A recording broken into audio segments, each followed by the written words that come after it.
नमस्कार, स्वागत है आपका संसद टीवी पर। मैं हूं मनोज वर्मा और आप देख रहे हैं हमारा खास कार्यक्रम मुद्दा आपका। आज हम बात पॉक्सो कानून और जिम्मेदारी के दायरे की करेंगे। सुप्रीम कोर्ट ने कहा है कि जानकारी के बावजूद नाबालिग बच्चे के खिलाफ यौन हमले की रिपोर्ट ना करना एक गंभीर अपराध है। यौन अपराध से बच्चों का संरक्षण पॉक्सो एक्ट के तहत अपराध पर त्वरित और उचित संज्ञान लेना है। यदि ऐसा नहीं किया जाता है तो ये कानून के उद्देश्य को ही विफल कर देगा। दरअसल जस्टिस अजय रस्तोगी और जस्टिस सीटी रवि कुमार की बेंच ने बॉम्बे हाई कोर्ट के आदेश को रद्द कर दिया, जिसमें बॉम्बे हाई कोर्ट ने एक चिकित्सक के खिलाफ प्राथमिकी और आरोप पत्र को रद्द कर दिया था, जिसने एक छात्रावास में कई नाबालिग लड़कियों के खिलाफ यौन उत्पीड़न की जानकारी होने के बावजूद प्राधिकरण को सूचित नहीं किया। जानकारी के बावजूद नाबालिग बच्चे के खिलाफ यौन हमले की रिपोर्ट ना करना एक अपराध है और अक्सर ये यौन उत्पीड़न के अपराध के अपराधियों को बचाने का एक प्रयास है। यह मुद्दा कितना गंभीर है इसका अंदाज 2020 में जारी विश्व स्वास्थ्य संगठन की एक रिपोर्ट में दिए गए आंकड़ों से लगाया जा सकता है, जिसमें कहा गया है कि भारत में 2017 से 2020 के बीच यौन उत्पीड़न के 24 लाख से अधिक मामलों में 80% मामले 14 साल से कम उम्र की बच्चियों के थे, किशोरियों के थे।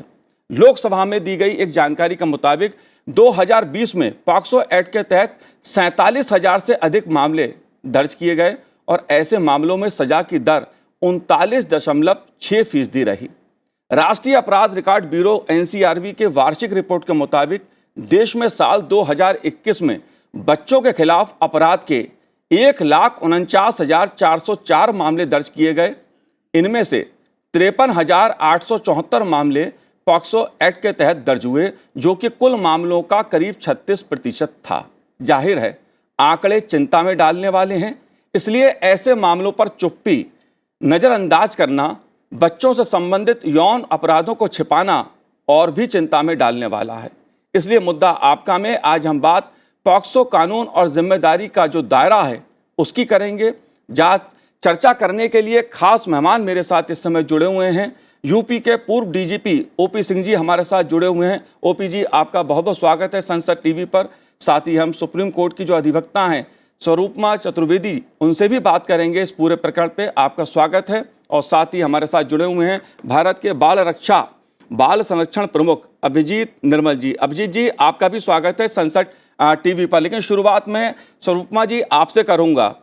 इस पूरे प्रकरण ने एक मुद्दा बड़ा खड़ा किया है कि बाल यौन उत्पीड़न के मामले देश में हजारों लाखों की संख्या में सामने आ रहे हैं, लेकिन इसके बावजूद ऐसे मामलों को दबाया जाता है, छिपाया जाता है। क्यों? और आप सुप्रीम कोर्ट के इस आदेश को, इस फैसले को कैसे देखती हैं? जी, बाल यौन उत्पीड़न के मामलों में एक तो सबसे बड़ी समस्या ये है कि बच्चे खुद बताने की पोजीशन में नहीं होते हैं, तो आधे टाइम तो ये बातें बाहर इसलिए भी नहीं आ पाती हैं। दूसरा, ऐसे मामले अधिकतर ये देखा गया है कि वो जान पहचान, आस पड़ोस ऐसी जगहों के होते हैं जहां बच्चे परिवारों में रह रहे होते हैं और जो अपराधी होता है वो कोई ना कोई जानने वाला होता है जी। ऐसे में अधिकतर टाइम तो मामले परिवार द्वारा भी दबा दिए जाते हैं, ये सोच के कि शायद इससे लोग क्या कहेंगे, और अपराधी भी अगर परिचित हो, जान पहचान का हो, तो ये कहीं ना कहीं समाज में भी इस तरीके की जागरूकता का अभाव है कि इस अपराध से संज्ञान और साथ में इससे क्रिमिनल एक्शन लिया जाए। और शायद यही वजह हो सकती है कि जब पॉक्सो कानून बना तो इन परिस्थितियों पे डेफिनेटली पार्लियामेंट में डिबेट हुई होगी और पूरी अवेयरनेस के साथ ही कानून बना होगा। तो एक प्रोविजन ये बना कि जरूरी नहीं है कि जो विक्टिम है उसके माँ बाप या घर वाले ही इस बात पे कंप्लेंट करें। ये एक जिम्मेदारी सारे समाज को दी गई है, हमको, आपको, सबको दी गई है कि अगर किसी के भी संज्ञान में कोई यौन उत्पीड़न का बच्चों से संबंधित मामला आता है तो उसकी जानकारी जो एनआईएल को, उसमें पुलिस को या कहीं भी उसकी इंफॉर्मेशन जरूर दे। तो ये जिम्मेदारी हम सब की है और ये जिम्मेदारी कहीं ना कहीं आधे समय समाज में लोग ये सोचते हैं कि हम कंप्लेन करेंगे, पुलिस कानून के चक्कर में पड़ना पड़ेगा, शायद इसलिए भी इग्नोर कर देते हैं, जो नहीं होना चाहिए। बच्चे हम सबका भविष्य हैं और उनके साथ अगर गलत हो रहा है तो हम सबको आगे आना चाहिए। कानून बना हुआ है, सुप्रीम कोर्ट ने उसको दोबारा से दोहराया है उसी चीज को जो कि ऑलरेडी बना हुआ है कानून, और ये है कि इस पे हम में से कोई भी समझौता नहीं कर सकता और हम सबको आगे आकर इस पे एक्शन लेने की जरूरत है। जी अभिजीत जी, आप कैसे देखते हैं पूरे इस मामले को, क्योंकि कानून बना हुआ है लेकिन एक कानून है, अपराध हो रहा है, पता है लोगों को कि अपराध हुआ है, जैसा इस केस में डॉक्टर को मालूम था कि बच्चियों के साथ उनका यौन उत्पीड़न हुआ है, लेकिन इसके बावजूद मामले को दबाया गया, छिपाने की कोशिश की गई, संबंधित जो प्राधिकरण है उसे सूचित नहीं किया गया। आखिर क्यों ऐसे मामलों को दबाया जाता है, क्यों छिपाया जाता है? धन्यवाद सांसद टीवी को भी धन्यवाद इस मुद्दे को ये आगे लाने के लिए। यौन शोषण जो है भारत में एक गंभीर समस्या तो है, लेकिन उससे ज्यादा बड़ी समस्या ये है कि इस मामलों को छुपाया जाता है और इसके छुपाने के कारण भी हैं। समाज में विषमता अभी भी है, जिस क्षेत्रों में होता है ये कहीं भी अगर हो रहा है तो पेरेंट्स सबसे पहले अभिभावक जो हैं अपने बच्चों को शील्ड करने के प्रयास करते हैं। वो सोचते हैं कि इनको कैसे बचाया जाए, वो जिस परिस्थिति में रह रहे हैं उस परिस्थिति के अनुसार वो निर्णय लेते हैं। लेकिन हमें ये ध्यान रखना चाहिए कि जब पोक्सो कानून 2012 में लाया गया तो ये बहुत डिबेट के बाद, बहुत विस्तृत चर्चा करके सरकार ने इसको सभी सिविल सोसाइटी ऑर्गेनाइजेशंस, हमारे से बाल रक्षा भारत है, ये सभी संस्थाओं ने मिलकर के ही इसको बनाया था। और इसमें बहुत क्लियरली ये कहा गया था कि किसी भी तरह के यौन शोषण के अगर मामले आते हैं, चाहे वो विक्टिम हो या तो उसे किसी तरह से कोई संस्था के लोग हों, किसी डॉक्टर हो, कोई पुलिस हो या किसी भी व्यक्ति को अगर जानकारी मिलती है तो उसकी जिम्मेदारी है कि वो उसको रिपोर्ट करेंगे। इसमें कोई भी नो इफ और बट वाली कोई बात ही नहीं है। और सर्वोच्च न्यायालय ने भी बहुत क्लियर कर दिया है कि इसमें कोई इफ बट की जरूरत नहीं है। अगर आपको जानकारी है या तो आपको ऐसा लगता भी हो कि ऐसी संभावना है तो आपको ये रिपोर्ट करना है। लेकिन अभिभावक जो है वो शील्ड करने का प्रयास करते हैं। दूसरी सबसे बड़ी समस्या है हमारे बच्चे। हम अपने बच्चों को शील्ड कर रहे हैं, बचाने की कोशिश कर रहे हैं, जबकि हम अपने बच्चों को सशक्त नहीं कर रहे हैं। जरूरत ये है कि हम अपने बच्चों को शिक्षा दें, बताएं उन्हें कि आपको अगर ये है यौन शोषण अगर ऐसा होता है तो आपको किसको बताना है। जी, वो अपने अभिभावक को बताएं, अपने शिक्षक को बताएं, उन्हें मालूम रहे कि ये जो हमारे साथ हो रहा है ये गलत है और इसको हमें ना करना है, ना ही नहीं करना है, इसको विरोध भी करना है। तीसरी प्रमुख चीजें हैं कि इसे एक भय का माहौल भी होता है, जहां संस्थाएं हैं, ये जो शिक्षक हैं, प्रिंसिपल हैं, जिन इंस्टीट्यूशन में अगर कहीं होता है या तो गांव में हो रहा है या तो डॉक्टर्स का ही केस अगर ले लेते हैं, ये भय कि हम पुलिस को रिपोर्ट करेंगे और वहां रिपोर्ट करने के बाद हमें बार बार कोर्ट कचहरी का चक्कर लगाना पड़ेगा, ये जो भय है ये बेवजह का भय। इस भय को खत्म करने के लिए भी जो है काम करने की जरूरत होगी।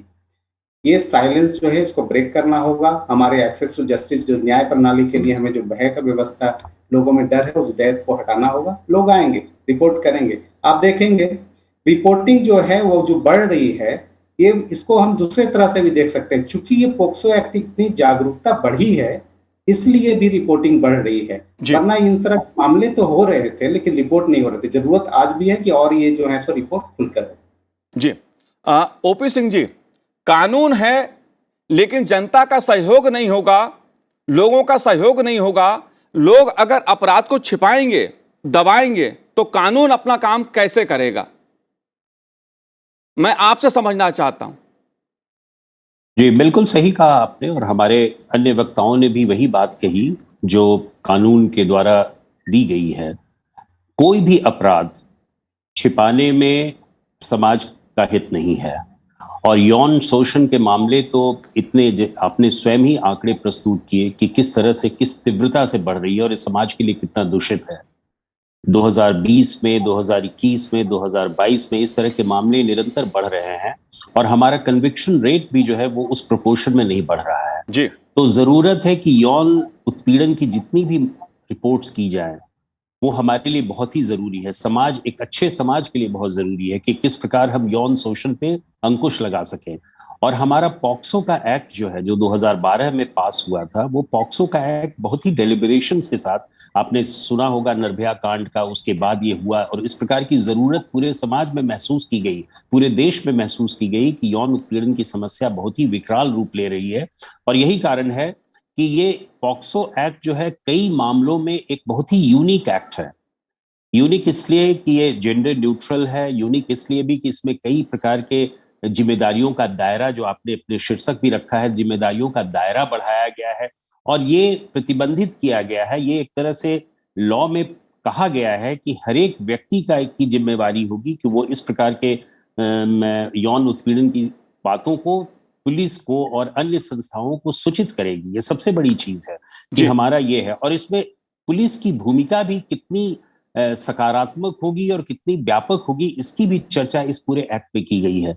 तो मैं समझता हूं कि सुप्रीम कोर्ट, माननीय सुप्रीम कोर्ट का जो ये जजमेंट है, वो एक रिटरेशन है अपने अर्लियर प्रोविजंस का, और इसमें क्लियर कट प्रोविजन दिया गया है। सबसे बड़ी चीज है कि ये इस एक्ट के द्वारा रेगुलर जो क्रिमिनल जस्टिस सिस्टम है या क्रिमिनल प्रोसीजर्स है, उसके बियॉन्ड जाकर कई स्टेक होल्डर्स, जैसे मैं पुलिस ऑफिसर रहा हूं, तो पुलिस ऑफिसर की, पुलिस की भूमिका जो रही है वो इसमें यही रहती है कि हम रेगुलर क्रिमिनल प्रोसीजर मैटर्स के बियॉन्ड जाके एक लिंक की तरह काम करें, एक कड़ी की तरह काम करें। और कड़ी क्या हो, तो क्रिमिनल रेमेडीज जो बच्चों को मिलता है, चाहे वो क्राइम्स के फैसिलिटेशंस के बारे में, तो ये क्रिमिनल जो रेमेडीज है उसको अवेल करने की जो एक कड़ी का पहला एक अंग है। और उसी प्रकार दूसरा अंग है कि हम विक्टिम्स को फ्रेंडली सपोर्ट कैसे दें, जैसे हम हॉस्पिटल की व्यवस्था कराएं, अकोमोडेशंस की व्यवस्था कराएं, केयर अरेंजमेंट्स की व्यवस्था कराएं, सपोर्ट पर्सन्स की व्यवस्था कराएं। तो इस प्रकार हर एक स्टेक होल्डर जो समाज का एक बहुत ही सशक्त और बहुत ही जिम्मेदार स्टेक होल्डर होता है, जैसे हॉस्पिटल है, पुलिस है, जुवेनाइल पुलिस यूनिट्स हैं जी, समाज का कोई अंग, और विक्टिम के खुद पेरेंट्स हैं, इन सबों का कि क्या दायित्व होगा, इस पर ये एक्ट ने बहुत ही व्यापक रूप से कहा है। और इस प्रकार हर एक का ये दायित्व बनता है कि वो इन घटनाओं की, इन बातों की सूचना तत्काल दे। जी। लेकिन ओपी सिंह जी, मैं आपसे एक बात और जानना चाहता हूं कि जिस तरह के मामले उभर के सामने आते हैं, उसमें आमतौर पे ये देखने में आया है कि परिवार के भीतर ही कोई अपराध करने वाला होता है, परिवार के आसपास होता है, कोई जानने वाला शख्स होता है। स्कूल की बात की जाए तो स्कूल में भी कोई अपना ही होता है जो यौन उत्पीड़न में शामिल होता है। क्यों ये जो ट्रेंड है, इस तरह के जो मामले सामने आते हैं, उसमें और किस तरह के लोग शामिल होते हैं? देखिए, ये बात बिल्कुल सही है, और हमारी वकील साहिबा ने भी ये बात कही कि जितने भी हमारे बलात्कार के केसेस हैं, और मोस्टली जो हमारे यौन शोषण से संबंधित हमारे जितने भी केसेस हैं, उसमें ज्यादातर जो अपराधी हैं वो जान पहचान के हैं, या तो परिवार के सदस्य हैं, परिवार के सगे संबंधी हैं, दोस्त हैं, उनके रिश्तेदार हैं, तो या टीचर्स हैं, हॉस्पिटल के डॉक्टर, सभी लोग इस तरह के हैं जो जानने वाले हैं, जान पहचान के हैं, और वही लुभा कर किसी तरीके से कर कर वो इस प्रकार की व्यवस्था करते हैं। तो सबसे बड़ी चीज है कि हम किस प्रकार बच्चों को इस प्रकार का अवेयरनेस दें, अवेयरनेस इस प्रकार का हो कि बच्चों में ये बात आए कि क्या हमारी जो प्रक्रिया है, हम जो समाज, जिस समाज में रह रहे हैं, उस समाज में इस प्रकार की व्यवस्था हो कि उनको गुड टच, बैड टच के बारे में बताया जाए, उनको इस प्रकार अवेयर किया जाए कि किसी भी प्रकार की दिक्कत न हो, और उनको इस प्रकार की बातों से उनको सतर्क किया जाए। तो ये हमारी जिम्मेवारी जो है, वो स्कूल की जिम्मेवारी है, हमारे समाज की जिम्मेवारी है, हमारे जितने भी स्टेक होल्डर्स हैं। मुझे याद है कि जब मैं डीजीपी था उत्तर प्रदेश में, तो हम लोग इस प्रकार के अवेयरनेस प्रोग्राम्स करते थे स्कूल्स में, कॉलेजेस में, जाकर बच्चों के बीच में जाकर उनको बताया जाता था कि किस प्रकार हम इन सब चीजों से बचे, डूज एंड डोंट्स क्या होगा हमारा। और बहुत सारी व्यवस्थाएं इस पॉक्सो एक्ट में भी की गई हैं, हमारे प्रिकॉशंस क्या क्या लिए जा सकते हैं, पुलिस के द्वारा क्या प्रिकॉशन लिया जाएगा, हॉस्पिटल के द्वारा क्या प्रिकॉशन लिया जाएगा। और सबसे बड़ी चीज है कि इस एक्ट में यह भी डिफाइन किया गया है कि ग्रेविटी ऑफ ऑफेंस का ग्रेडेड रिस्पॉन्स होगा, इसीलिए ऑफेंसेस को भी डिफाइन किया गया है और उसी के अनुसार ऑफेंसेस के ग्रेडेड रिस्पॉन्स के आधार पर ही सजा का भी प्राविधान किया गया है। जी। तो इन सब चीजों के लिए जरूरी है कि हम एक अवेयरनेस रखें, और ये बात बिल्कुल सही है आपका कि बच्चों के संबंधी जान पहचान के लोग ही इस प्रकार का अपराध करते हैं, इससे हमें बचाना होगा। जी, जागरूकता जरूरी है, कानून भी बना हुआ है, लेकिन स्वरूपमा जी, मैं आपसे यह समझना चाहूंगा कि पास्को कानून बनाया गया ताकि बाल यौन शोषण के मामलों से निपटा जा सके, लेकिन इसका ढीला क्रियान्वयन कई सवाल खड़े करता है। अपराध हुआ तो अपराध को लेकर एफआईआर दर्ज नहीं की जाती, थाने तक मामला नहीं पहुंचता है, सुनवाई नहीं होती है, अदालत में चक्कर लगाने पड़ते हैं। ये इस तरह के जो मामले उभर के सामने आते हैं, इसे आप कैसे देखती हैं? क्या कहना है आपका? आपकी बात बिल्कुल सही है। जो डिले है जस्टिस डिलीवरी सिस्टम का, वो कहीं ना कहीं पूरी जस्टिस को ही अफेक्टेड करता है। लेकिन ये देखना जरूरी है कि उसके लिए जिम्मेदारियां कहाँ कहाँ इम्पोज की जा सकती हैं। 3-4 पिलर्स हैं इस पूरे एक्ट के क्रियान्वयन के। 3-4 बड़े इंपॉर्टेंट पिलर्स हैं। एक तो विक्टिम बच्चा है, 18 से कम का है, तो उसको हम जिम्मेदार की कैटेगरी में क्रियान्वयन की नहीं रखना चाहेंगे।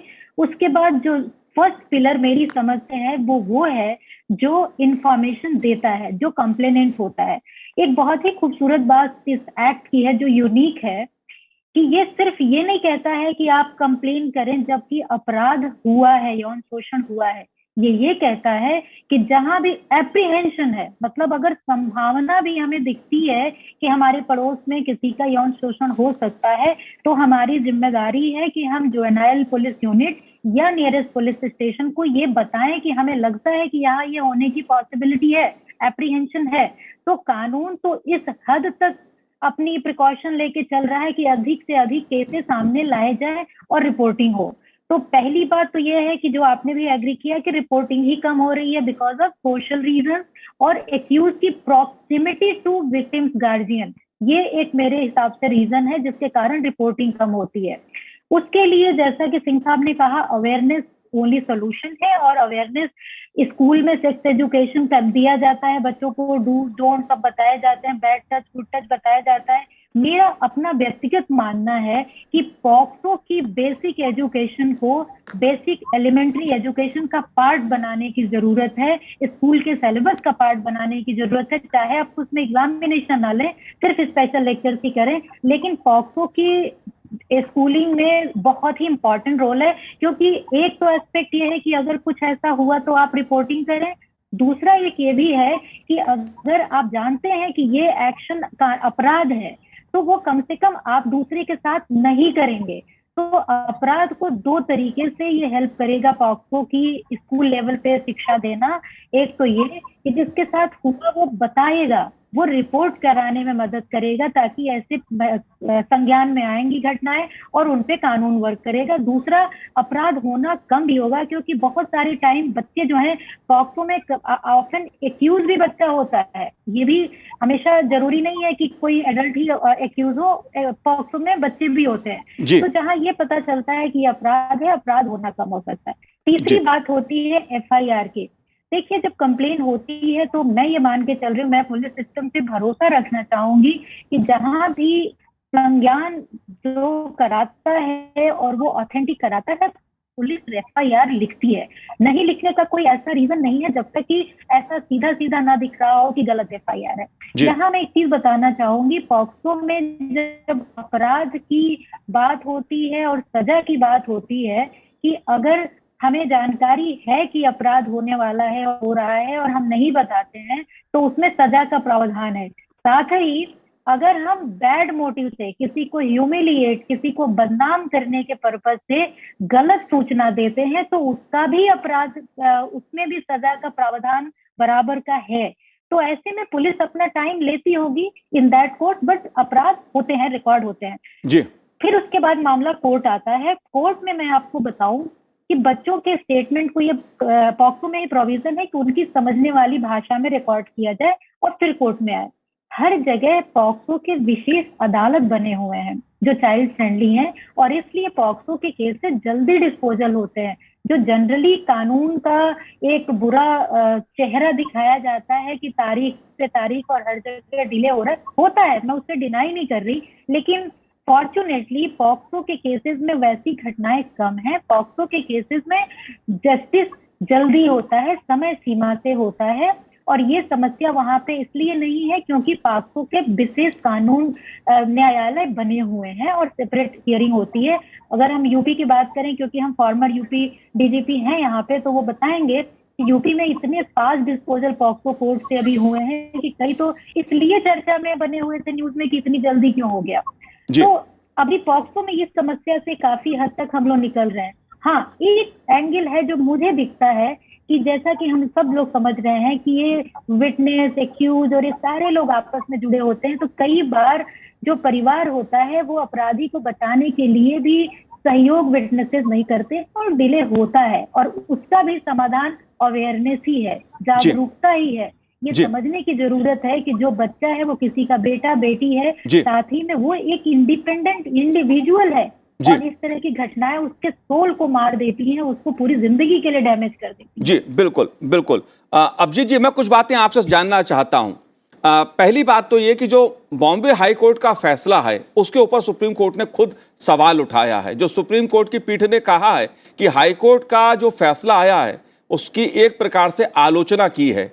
हाई कोर्ट ने पीड़िताओं और उनके शिक्षक के बयान लिए, फिर भी जो प्रतिवादी को अपराध में फंसाने के लिए सबूत थे उसे नहीं खोज पाया कोई, और एक प्रकार से जो अपराधी था जिसको सूचना देनी चाहिए थी उसके खिलाफ कोई कार्रवाई नहीं हुई।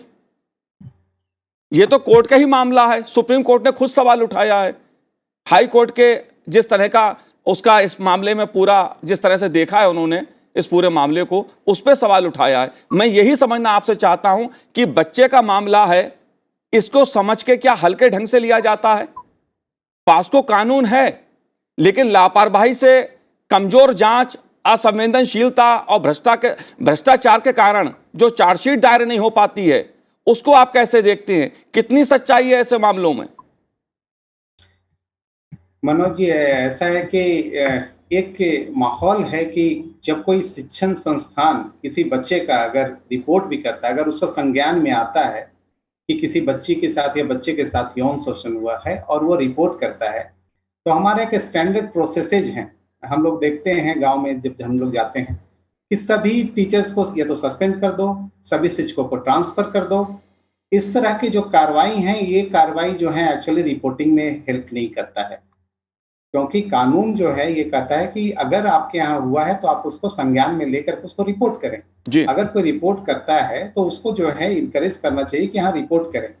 आप होता क्या है कि सभी शिक्षण संस्थान और जो भी अस्पताल हैं, गांव है, वहां एक तरह का दबाव बन जाता है विक्टिम के ऊपर कि आप इसको रिपोर्ट करोगे तो गांव का नाम बदनाम होगा, आप रिपोर्ट करोगे तो पूरे समाज में बदनामी होगी, आप रिपोर्ट करोगे संस्थान की बदनामी होगी। अब इस तरह की जो समस्याएं हैं, इसके कारण लोग रिपोर्ट करने से ही बचते हैं, जबकि बहुत सारे ऐसे मामले होते हैं जहाँ की लोग चाहते भी हैं। अभी एक ही स्कूल में अगर 10 शिक्षक हैं तो 10 अलग अलग तरह के शिक्षक हैं। एक ही गांव में अगर 100 लोग हैं तो सभी अलग अलग तरह के विचारधाराओं के हैं, कुछ समर्थन भी करते हैं, कुछ उसका जो है विरोध भी करते हैं।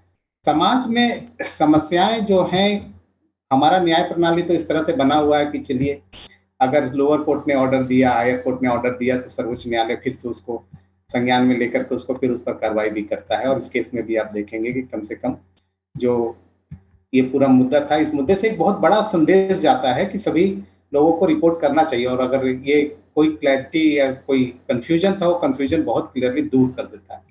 लेकिन हमें ये भी समझना पड़ेगा कि अगर कोई रिपोर्ट करता है तो उसकी सुरक्षा कैसे हो, क्योंकि हर परिस्थितियों में कानून तो बनाया गया बच्चों के सर्वोच्च हित में, पर हर परिस्थिति में जहां बच्चा है, जहां जिसके साथ हुआ है, अगर वो कंप्लेन करना चाहता तो उसकी सुरक्षा कैसे हो जी। उसके ऊपर जो गिल्ट की समस्या है, गिल्ट की, क्योंकि बच्चा जो है अगर स्कूल में पढ़ रहा हो या बच्चा किसी गांव में है, कोई नजदीकी व्यक्ति से ही इस तरह के यौन शोषण के मामले ज्यादातर नजदीकी व्यक्ति द्वारा ही होता है, तो वो चाहता तो है कि ये आगे कभी मेरे साथ ना हो, और ये भी चाहता है या चाहती है कि हमारे साथ जो है, जो जिसने किया उसको सजा भी मिले। लेकिन कई मामलों में कई बार ऐसा होता है कि समाज उनको उसके लिए गिल्ट की भी फील कराता है कि आप ऐसा करोगे तो आपका मामा चला जाएगा, चाचा चला जाएगा, प्रशिक्षक चला जाएगा, या और आप जो है सो जेल भेज करके आपको क्या मिलेगा। इस तरह की जो चीजें हैं ये समाज में अभी भी बना हुआ है।